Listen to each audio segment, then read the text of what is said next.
Welcome to my Ruby Slippers. Our hope is that by sharing our stories of shared abuse, we will help somebody else and maybe help you get to a better place. To quickly recap, I am a mom of 3 amazing children. Cilly is my middle one, who was born female and is now transitioning to male.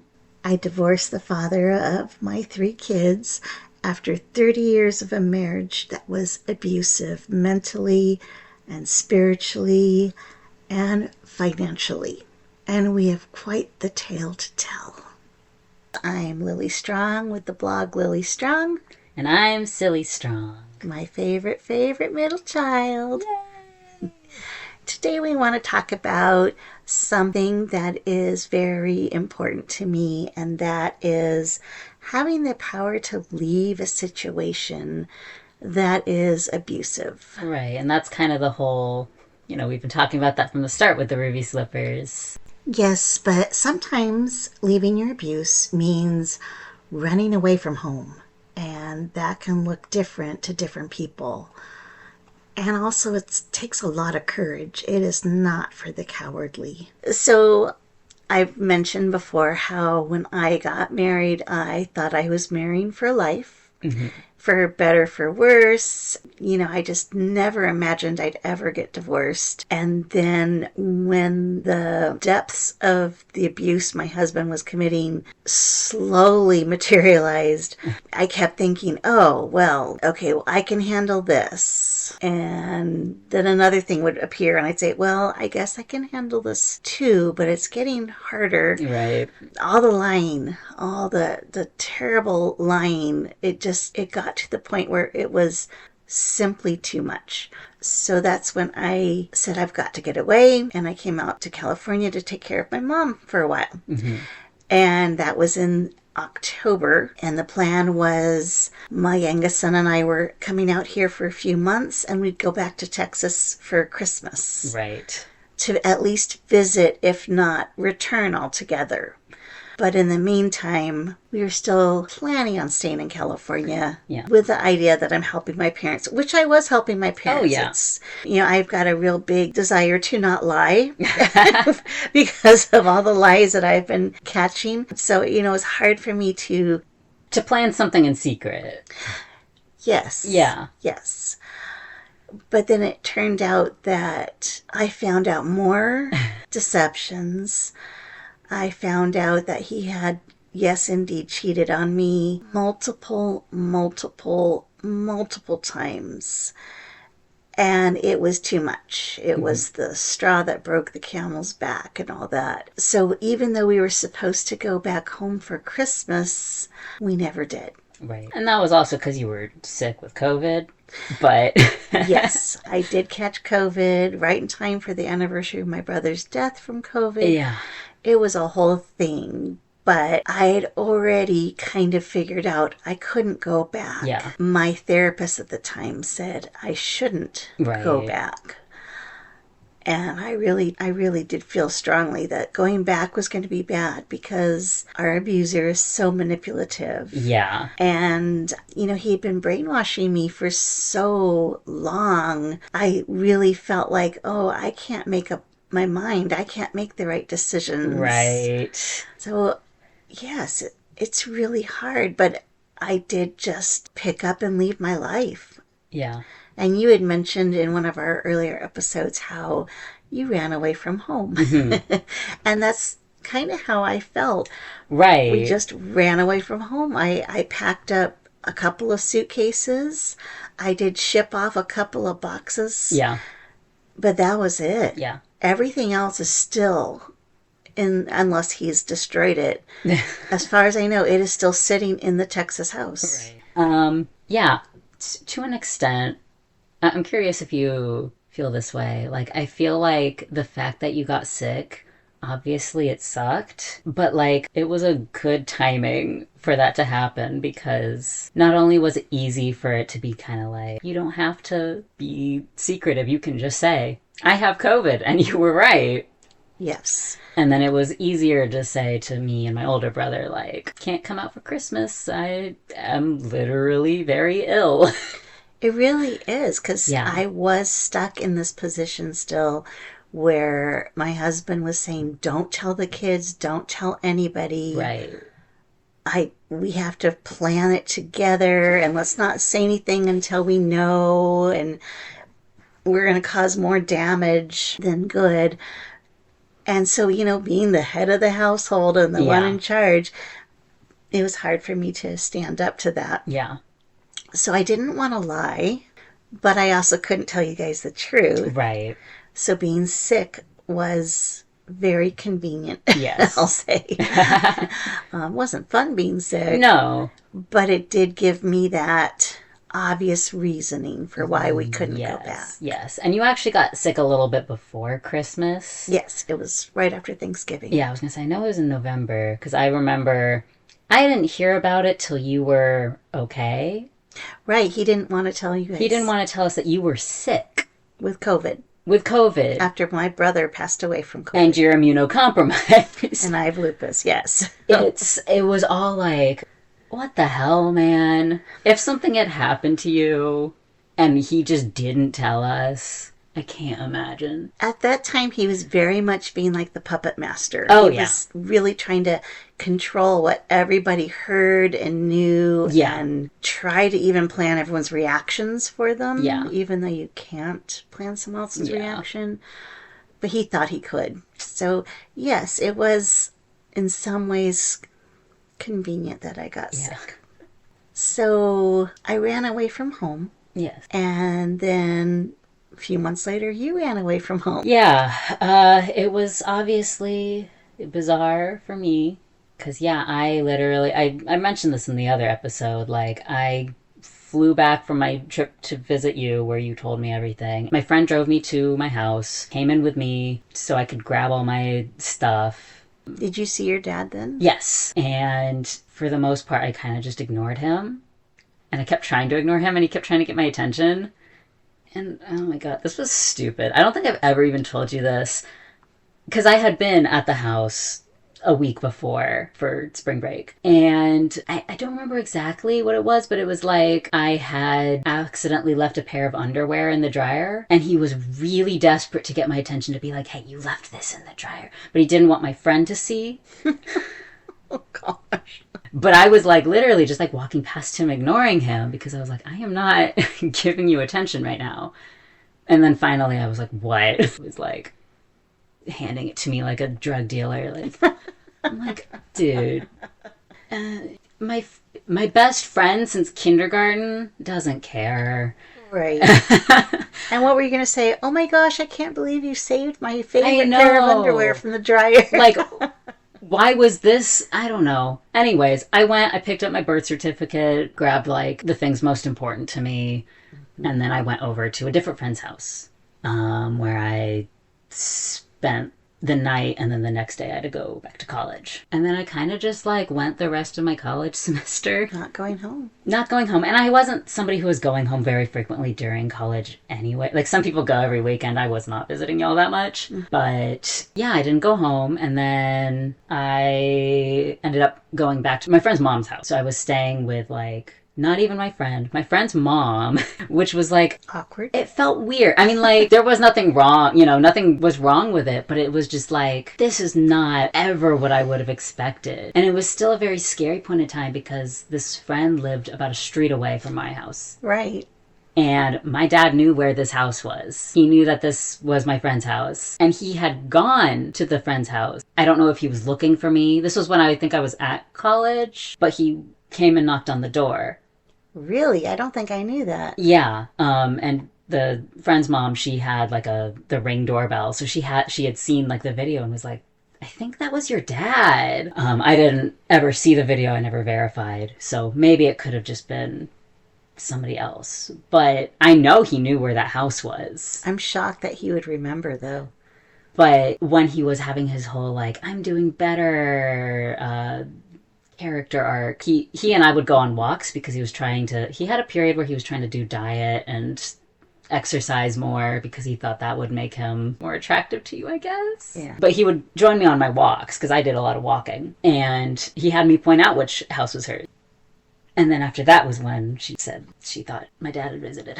And he had been specifically talking about her because he was like, oh, she's a lonely woman. Because her husband was, they were separated at that point. He was like, we should go visit her. And I was like, no, it's okay.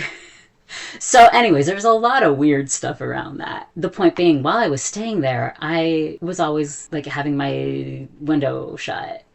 Yes, you had one I, eye open. yeah. Hmm. And that's such a weird way to live when you're like, all my life I thought it was safe. I didn't feel bodily safe, Right. but Mentally, you mentally I thought was you were in a like, safe this is what space. safety feels like. Right, Safety totally exactly. feels like anxiety. Um, Maybe not so maybe much. not. It is funny you say that because I went through a period when COVID hit. We were Yeah. all home, stuck in the same house Oh, together. yeah. And we lived I'm going to be honest, we lived in a big house. It Oh, was a yeah, it was a nice big house. house. It was your grandma's house. And so we had space, but I never felt like I had enough space to get away from him. Absolutely not. He was constantly looking at my shoulder. He would ignore me. And as soon as I was on the phone, he'd be there saying, who is it? Who are you talking to? What are Oh you my talking God. about?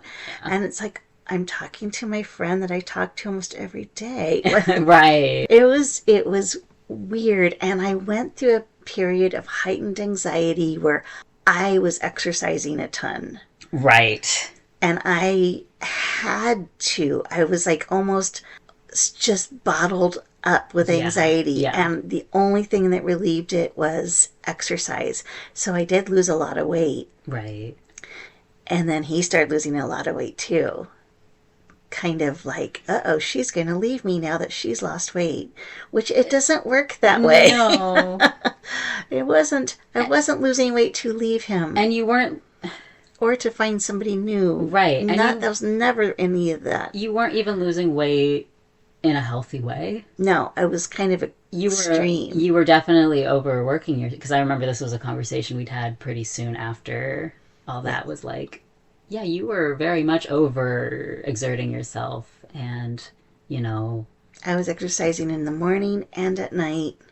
and it was just It like was you were running extreme. constantly. Hmm. And that's not like some people can do that. I have lupus. I You should have not be doing lupus. this. And I don't think I've ever seen you eating the diet of somebody who works out that much. No. You don't eat very much. Right. Your weight is through medication and you know, Right, right. that's just how it is. Exactly. But it was like my body was building up So much so much stress. Yeah. stress. And I sometimes wonder now if on my subconscious level I knew something was going on. I don't know. There were so many weird things. Yeah. Like, you had mentioned how he would go to work and he'd go to the Starbucks and his friend would pick him up. Yeah. There were plenty of times that I drove by the Starbucks and saw him sitting there. And I'd Mm, call him and say, oh, what's going on? And he'd say, oh, well, he couldn't come, or we're staying here to do an online meeting, or he always had a reason. right. But I didn't find out till after the fact, which was surprising to me because he had to know my every move. Yes. And then he'd suddenly just be sitting at Starbucks for 3 hours. Like, this is strange. Right. So there were like strange things like that were explained away, but I think subconsciously Mm-hmm. I just knew that things were not adding up correctly. Right. I don't Well, know. and even like, because I had my whole breakdown in high school where physical and mental issues just compounded so much. I had zero concept that anything at home was wrong. Right. But, I was clearly a little bit of an anxious beast. And it's not just abusive if we know what's happening. It's abusive before that, too. Absolutely. Absolutely. And I Yeah. don't think I'd call you an anxious beast. I think you're more like an Anxious anxious critter. an anxious teddy bear Oh, okay. or unicorn, Oh. an anxious webkin. Oh, boy. Anyways. Um, So I think subconsciously I was gearing myself up kind of. hmm. I don't know. It's really hard to explain. Yeah. But I was like preparing myself to be stronger. Right. I was preparing myself for possible changes in a way, which is good because You went through a I'm little bit of change. I went through a little bit of change, but I never thought I would. I thought, Right. I mean, originally we were going to Texas for a year or Uh two. huh. Okay, after 20 years, I figured, okay, oh my gosh, we can't ever move back to California. We can't afford it. Right. You know, this is it. We're staying here forever. And being in my mother in law's house is like, well, we've been here for 20 years. I'm never going to own my own house, you know? Right. And I never thought that things could change, Right. but they did. And I'm smiling because life is so much better. It was hard. It was hard. It was really hard to walk away. I'm still sad. I mean, it's just material possessions, but Yeah. all my photo albums and my baby pictures of you Right. guys, everything I walked away from. Yeah. And I probably won't ever get. I don't feel like I'll ever feel comfortable enough to go back and No. visit. No. I can see how choosing to return to the place of your abuse can be empowering once you've gotten to a really healthy point, but I'm not there. It was just so hard for me to run away from home. I'm still amazed that I actually did it. It's a part of our peregrination It's a part of our peregrination. that I'm proud of. I'm proud of Yeah. the fact that we did make the moves. Right. And I feel like there's been literally nothing that has made it seem like, well, maybe this was like a mistake. I mean, like, Yeah. I think some things about with me, because I've had less of a stable housing situation here than I would have had if I stayed in Texas. Like, I don't know. I just think about with your story, like, you came out here and immediately, like, my younger brother was like, oh, I love school here. Yes. He liked school better here than he did in And Texas. he loves California, He period. loves California. And I've asked over the years, do you want to go back and visit? Right, And he says, I almost had him convinced once. Once he was right. like, well, maybe, until I told him I wasn't going to go with him. And then he's like, no, No. no.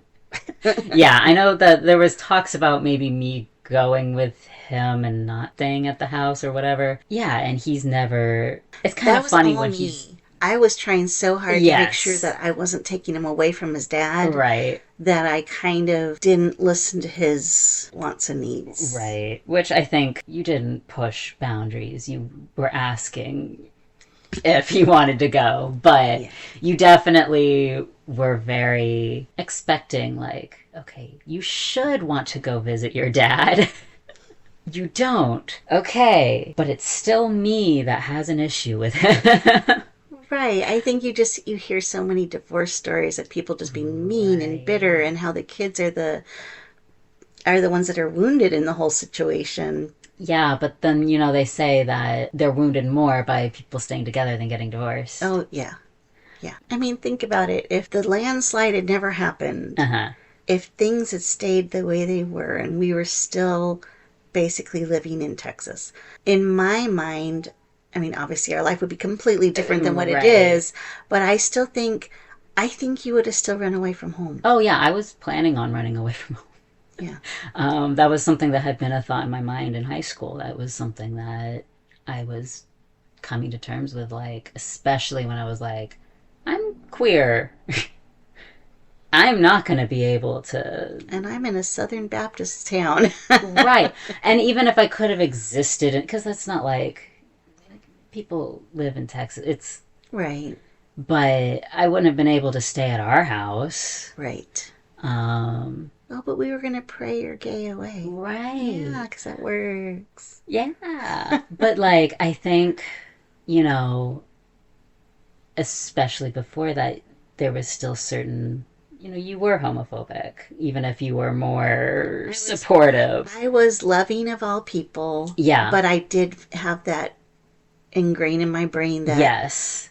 God would not make you that way. Yeah. And I just remember, like, I think it was even after I came out as, like, bi. I just remember you talking about the kissing booth movies, and you were like, there's this gay storyline. I just don't want to see two guys kissing. So I keep fast forwarding through those parts. And me just being like, oh, okay. And it's so funny how I'm so different now. Yeah, it was like instant. Like you moved out and it was like so much of that. To be honest, having my child be coming out Yeah, as gay, true. I'm like, well, you're perfect. You're Yeah. awesome. How could I see anything otherwise? Right. But So, there's still, there's still been growth. yeah, But that was the environment. I was like, this is what my home life is always going to look like. right. Uh, so I was like, yeah, I'm not going to be able to stay around here. Yeah, you're definitely right. I'm pretty sure I would have left. And your older brother had gotten a job already to Yeah. go to another state as Yeah, he's well. not living with either California or Texas. So I think he always would have gotten distance. Mm-hmm. I don't know about little brother. I think he always needed to be with me. I Yes. don't know if he'll always need to be with me. He's made so much growth Oh, in the yeah. last few years, but I was always his person. Yes. So he always needed to be with me. And in fact, I remember telling your older brother that I was going to move out here for a Yeah. couple of months. And I guess I didn't explain it well. But a couple of days later, he came to me. He's like, Mom, I'm really worried about my younger brother. Right. I don't think you should go without him. I was like, oh no, he's coming with me. We're a package deal. Mm-hmm. Yeah, no, that would not have worked. No. I mean, you're definitely his person, but also he has support needs.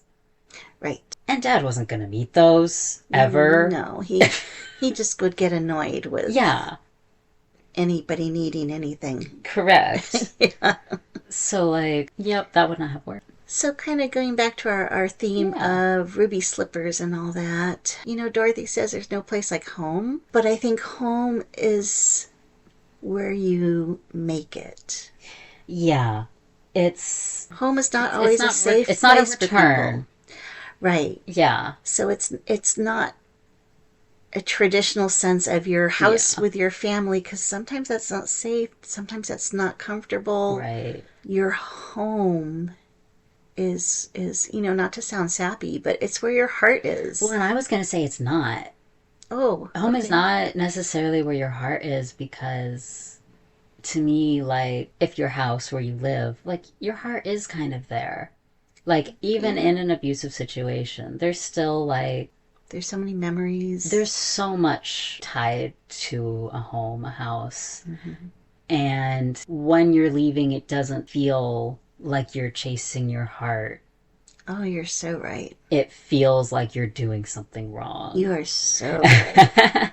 It's breaking away from everything that is familiar. Everything, like, I think I was talking about this on the last episode, maybe, that, like, when I broke things off with my dad, I had said, like, I still love you, but I haven't forgiven you yet, or whatever. And I wouldn't say I loved him, but when you've been taught to say I love you to your parents every single day, Mm-hmm.